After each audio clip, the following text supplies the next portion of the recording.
I think that that's such an important question, right? I'm a pediatric emergency medicine physician, so I see the world treating sickle cell disease a little bit different than my hematology colleagues.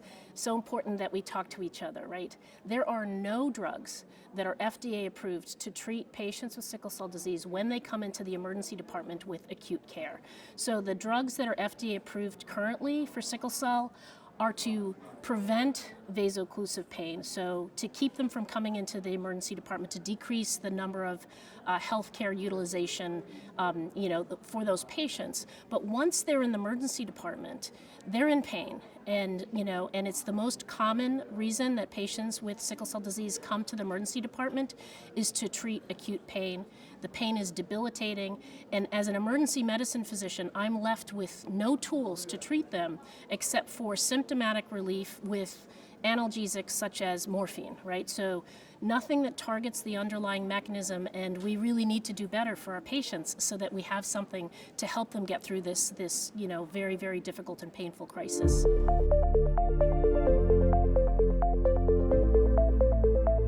It's interesting that we've been working on this arginine story now for 3 decades, right? It turns out that patients with sickle cell disease have an acute arginine deficiency. And I think what we're looking at is an arginine deficiency of hemolysis, right? And we've understood over the years the mechanism that gets us to this arginine deficiency.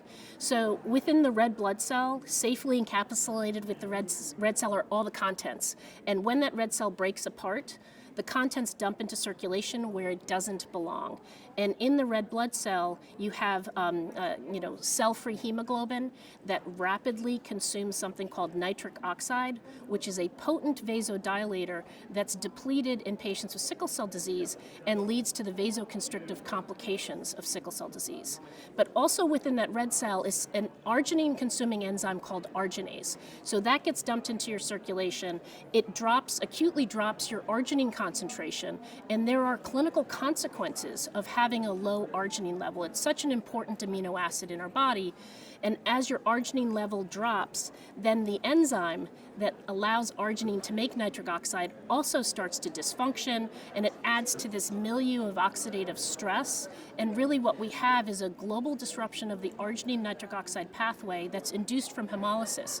So this has implications not just for sickle cell disease, but also for thalassemia, malaria, wherever you see hemolysis. So over the years, when I first started out as a trainee, I went into the emergency department and just collected blood samples from children in the emergency department, and we confirmed that they came in with this acute arginine deficiency. So in the concept of if it's low, give it back. Now remember, arginine is a nutritional supplement. It's a component amino acid that's found in our normal diet, but it's hard to consume a high enough concentration of arginine from your diet to actually affect nitric oxide in the way that we're trying to do this in sickle cell disease. So once we confirmed that those levels were low, then we have had a series of phase 2 trials that have demonstrated that we can actually improve that arginine bioavailability, but then we've also seen clinical correlates. We've seen improvement in pulmonary hypertension. That was one of my earlier studies, and also several phase 2 trials that have shown that Arginine therapy improves pain, decreases pain scores, decreases opioid use by around 45 to 50%, which is actually a significant amount. If you can cut, we can't eliminate the additional analgesia that they need, so arginine is not a cure, but it's really working like a pain medication. So if we can decrease the amount of opioids that our patients are requiring, then that's also a win. One of the challenges with the field, though, is that the FDA preferred outcome for regulatory purposes for these acute pain studies is something called time to crisis resolution. And that's the time when patients are feeling well enough to go home. And we've shown that that measure correlates very strongly to their length of hospital stay. So if we think about just length of hospital stay, we're hoping to get patients home sooner. When I first started out 30 years ago, children were kept in the hospital for about 6 days. And over the years, that length of hospital stay has significantly, gotten smaller. So, 10 years ago it was like 3.3. Now we're talking about less than 72 hours that kids are in the hospital. So that's great, right? That's a success, unless they're going home and they're still experiencing pain. But when you're hoping to impact time to crisis resolution, and these patients are in the hospital for such a short period of time, we start to realize that this outcome is really no longer viable for studies in the United States.